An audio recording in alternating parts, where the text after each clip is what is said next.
The unexpected bond when trust, fear, and friendship collide. The evening was quiet and cool. The sort of autumn night that feels like it's wrapping you up in a soft blanket of calm.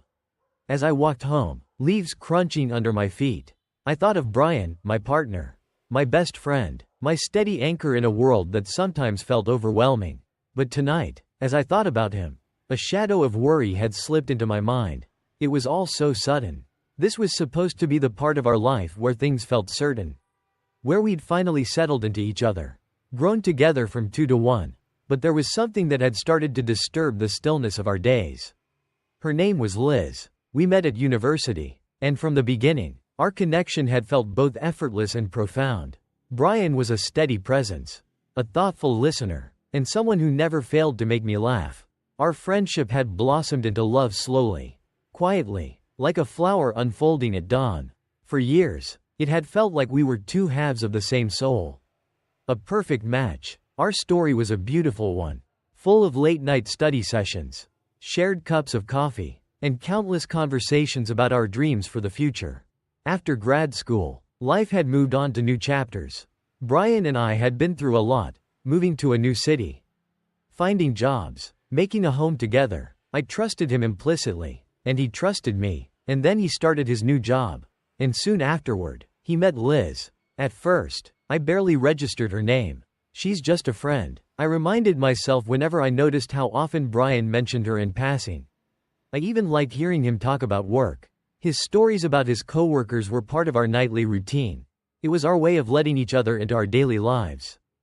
But soon, Liz seemed to appear in every story.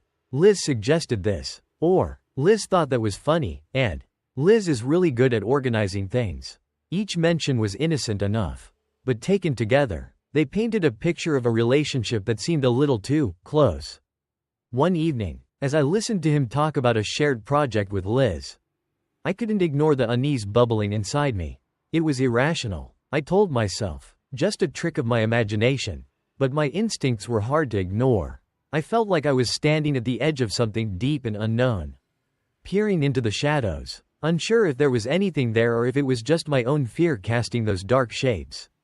The unease took a sharper turn the day Brian casually mentioned that he and Liz were thinking of carpooling. She lives nearby, and it'd save us both some time and money, he explained, as if it were the simplest, most logical thing in the world. I nodded, trying to hide the sudden tightness in my chest. I didn't want to be unreasonable, and I definitely didn't want Brian to think I was jealous or insecure. But the idea of them spending an hour and a half together each day, just the two of them, sharing that small, enclosed space, sent a shiver down my spine. And then came the news that Liz and her fiancé were moving into our building. Our building, the one place where I felt like I could close the door on the world. Where it was just me and Brian in our little sanctuary. The proximity felt too close. And I started to wonder if this was all just a series of coincidences or something more. One evening, as we were cleaning up after dinner, Brian mentioned that Liz had texted him about a new project. She's really driven, you know, he said, almost in admiration, as if he hadn't noticed my silence. Uh-huh, I replied, my voice tight. I didn't want to pick a fight, but I couldn't shake the feeling that something was slipping between us. Over the next few weeks, my insecurities grew. I found myself watching for signs, looking for any tiny hint that might confirm or dispel my fears. Brian's phone would buzz with messages from Liz, and though he always told me what they were about, it felt like she was invading our space. Little by little, one weekend, we were at my parents' house for a family lunch. It was a rare chance to relax, to laugh, and to feel the warmth of family around us. But in the middle of the meal, Brian's phone rang. He glanced at the screen, then excused himself and stepped outside to answer it. I watched him through the window, his face serious as he spoke. When he came back in, he brushed it off as a work thing. I wanted to believe him.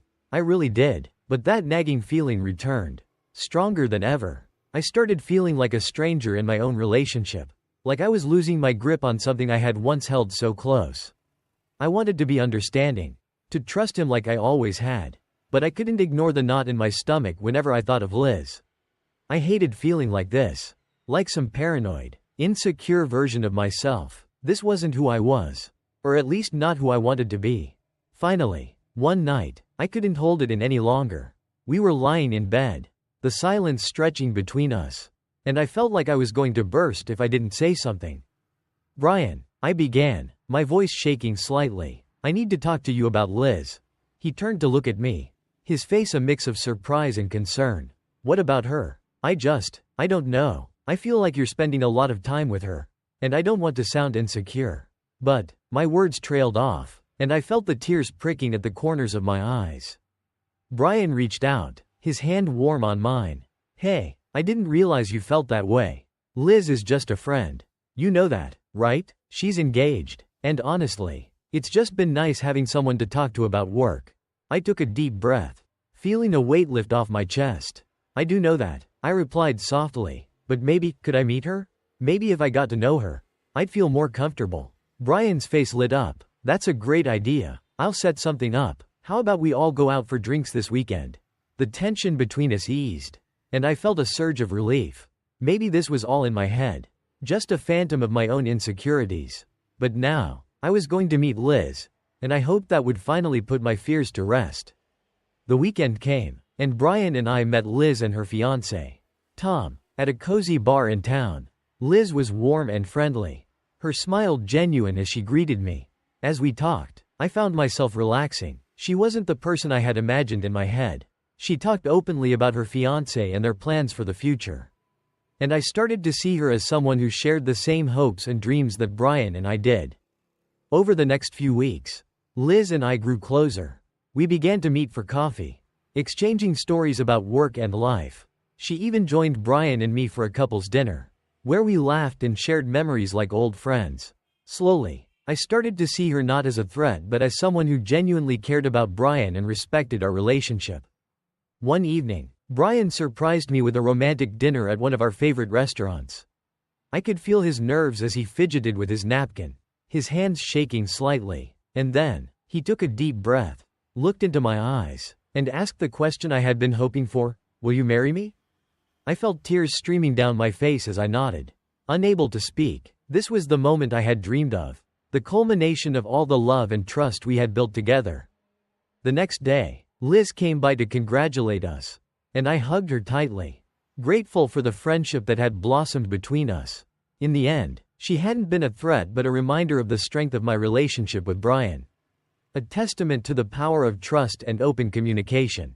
Looking back, I realized that my fears were rooted not in reality but in my own insecurities. I had let my doubts cloud my judgment, almost jeopardizing a beautiful friendship and a strong relationship. But by confronting those fears, by being honest with myself and with Brian, I found not only peace but a deeper connection to the people I cared about. Life is full of unexpected twists, and sometimes, the people we fear the most can become our greatest allies.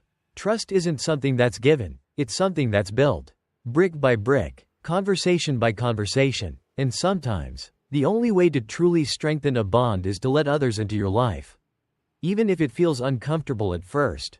As I look forward to my wedding day, I'm filled with gratitude, not just for the love I share with Brian but for the friends who have enriched my life in ways I could never have predicted.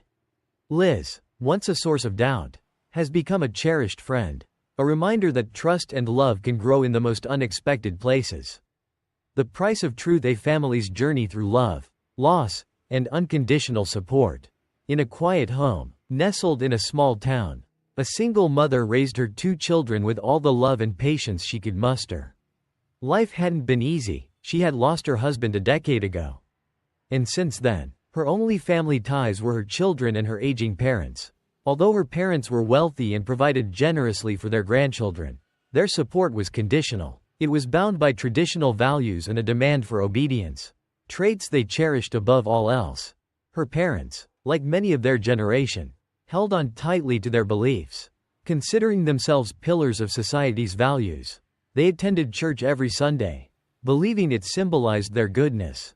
But beneath the surface, they harbored bigoted views, with narrow expectations of how their family should look and behave. Growing up in such an environment had been suffocating for the mother. And as a young woman, she'd rebelled fiercely. She left home and cut ties, choosing to carve her own path. But after her husband's passing, she found herself reconnecting with her parents. For her children's sake, She'd hoped they could at least serve as loving grandparents, even if they couldn't offer her the support she truly needed. The mother watched as her children grew, each developing their own dreams and beliefs. Her daughter, especially, was a free spirit. The young girl was intelligent, full of conviction, and, at 18, had recently come to her mother to share something important: she was gay. In that moment, the mother felt immense pride in her daughter's bravery. She knew how difficult it could be to speak one's truth in a world that wasn't always kind. And she celebrated her daughter's strength.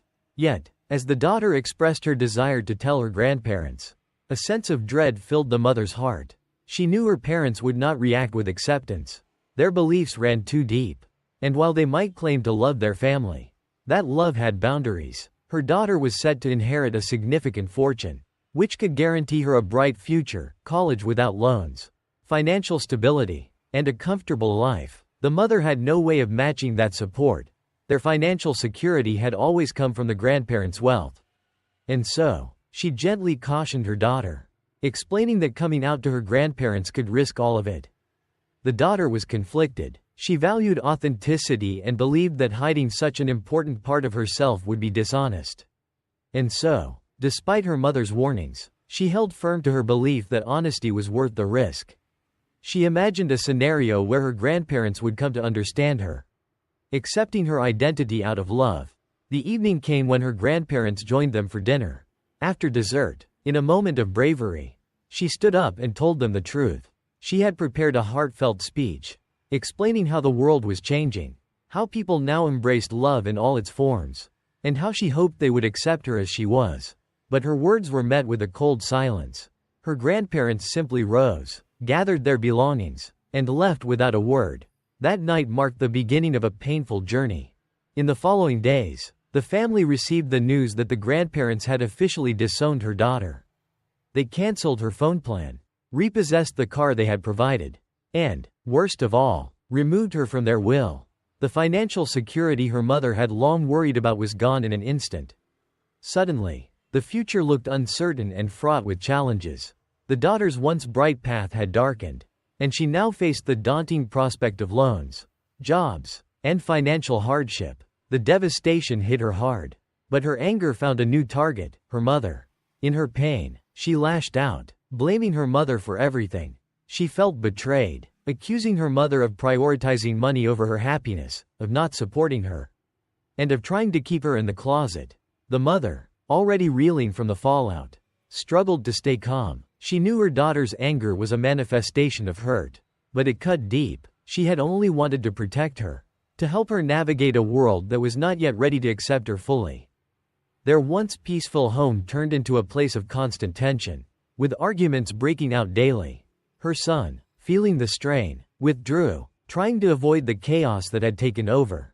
The mother, torn between her daughter's anger and her own feelings of frustration, began questioning herself. Had she done the right thing? Was it wrong to have cautioned her daughter against coming out to the grandparents? Could she have prevented this outcome? Or was this the only path forward? Days turned into weeks, and the mother found herself reaching out for advice, seeking guidance from friends, and, at times, from strangers online. She encountered a variety of opinions. Some people told her she had done the right thing by warning her daughter. They reminded her that it was the grandparents who had reacted with bigotry and cruelty, not her. Others advised her to focus on being there for her daughter, to let go of the "I told you so" impulse and simply support her through the pain. As the mother reflected on these insights, she realized that her own feelings of frustration were clouding her ability to support her daughter. She was angry, not just at the situation but at the system that had created it. She had tried to prepare her daughter for a harsh world, hoping that her advice would serve as a shield. But her daughter's faith in people's ability to change had led her down a path of heartbreak. In a moment of vulnerability, the mother sat down with her daughter and shared her own story, the battles she had fought with her parents, the values she had once challenged, and the sacrifices she had made. She explained how her own journey had taught her that not everyone was ready to change and that sometimes survival required difficult compromises. Her daughter listened, and in that moment, they found a new understanding. The mother realized that, while she wanted to protect her daughter, she couldn't shield her from the consequences of her choices. She could only be there to support her through them. In time, their family found a new rhythm. The daughter took on part-time work to support herself, and her mother continued to be a pillar of support, helping her navigate the challenges ahead. The journey was far from over, but they faced it together, learning that family was more than just shared blood or financial support. It was about standing by each other, even when the path grew dark. Reflecting on their journey, the mother came to understand a profound truth. Sometimes, the most valuable lessons come at the greatest cost. She knew that her daughter's decision, while painful, had ultimately made her stronger. And she, as a mother, had learned that love meant letting go, allowing her child to make mistakes, and being there to pick up the pieces. Their story serves as a reminder that life doesn't always unfold the way we hope. But within every challenge lies the potential for growth. We can't protect our loved ones from every hardship, but we can offer them a safe place to land. And sometimes, that's all they need to rise again. Escaping the cage, my journey from control to freedom and self-discovery. I remember the moment when everything shifted. I was standing in our bedroom, looking at myself in the mirror, trying to recognize the woman staring back. Her eyes, once bright with hope, looked tired and haunted. Her shoulders, once proud, were slumped under an invisible weight. That woman, that stranger staring back at me, was me, someone I barely recognized, someone I could no longer ignore. My heart was pounding, not from love or excitement, but from the fear and uncertainty that had become my constant companions. Alex and I had been together since college. When we first met, I thought he was everything I wanted: smart, charming, attentive. He seemed to know just what to say to make me feel special. Like I was the only person in the world who mattered to him. I was swept off my feet by his charisma and confidence, by the way he always seemed to have everything under control. Little did I know, that control would one day turn into a cage.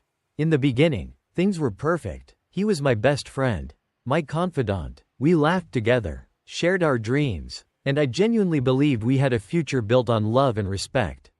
But as time went on, small things started to change. He began asking more questions: where I was going, who I was with, what I was doing. I told myself he was just concerned for my safety, that he cared deeply for me. But as the questions grew more frequent and detailed, I started to feel like I was being watched, like every move I made was under a microscope.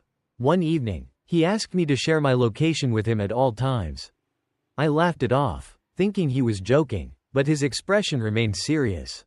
He said, "It's just for safety. I want to make sure you're okay."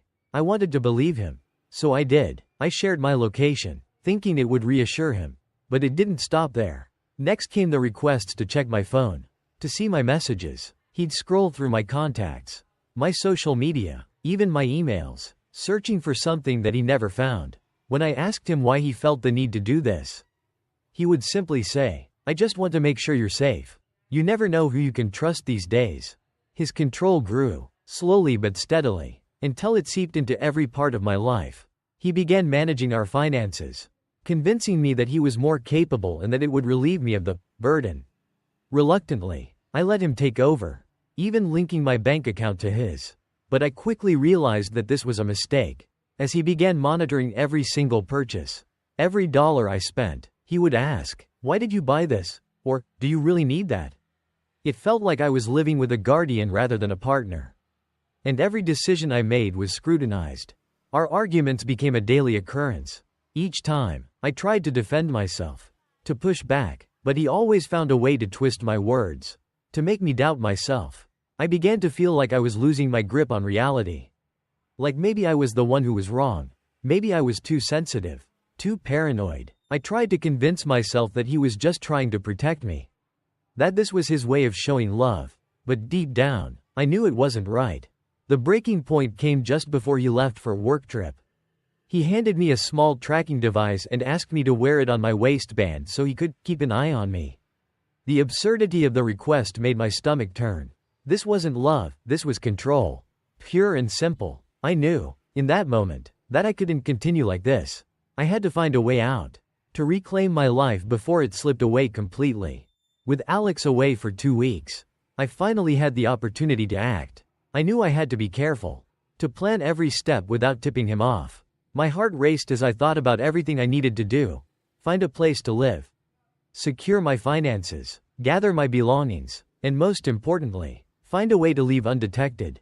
The fear of him finding out, of what he might do, was paralyzing, but I knew I couldn't let that fear stop me. I had already lost so much of myself, I couldn't lose my freedom too. My first step was to contact a lawyer.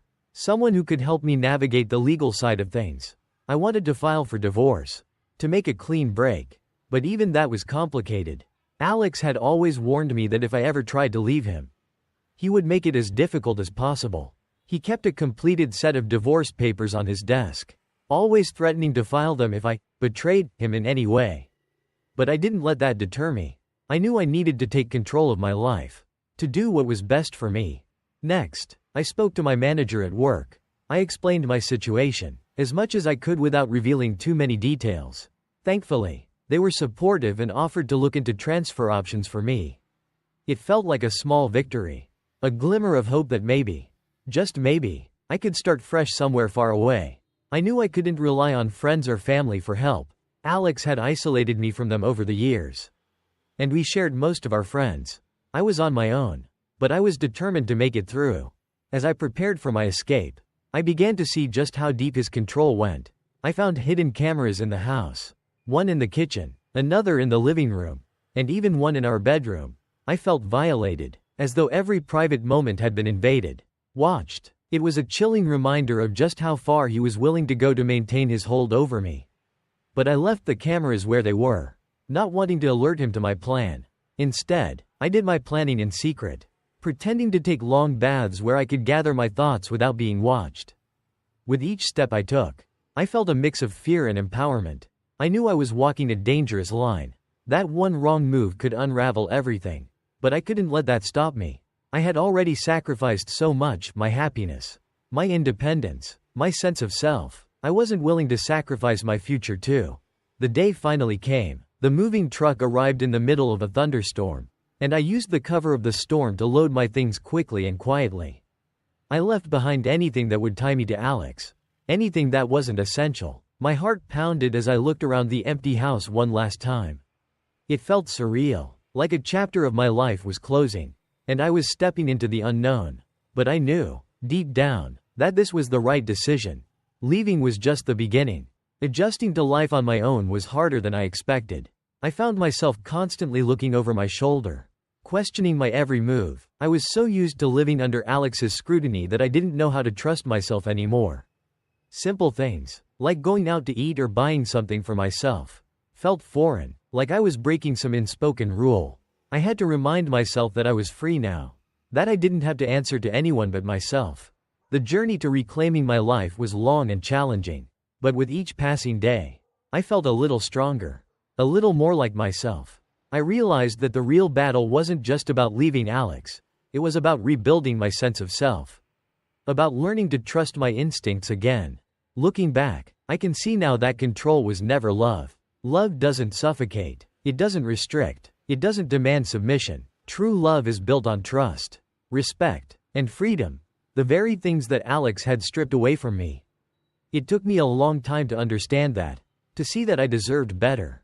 My journey taught me that we all have the strength to break free, even when the odds feel insurmountable.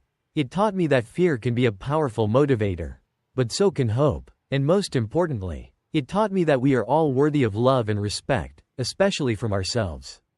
So, if you're reading this, if you're in a place of darkness and doubt, know that there is a way out. It may not be easy, and it may take time, but you have the power to reclaim your life, to step out of the shadows and into the light. Because at the end of the day, freedom isn't just about escaping, it's about finding the courage to live fully, authentically, and unapologetically. And that, I've learned, is the greatest gift we can give ourselves.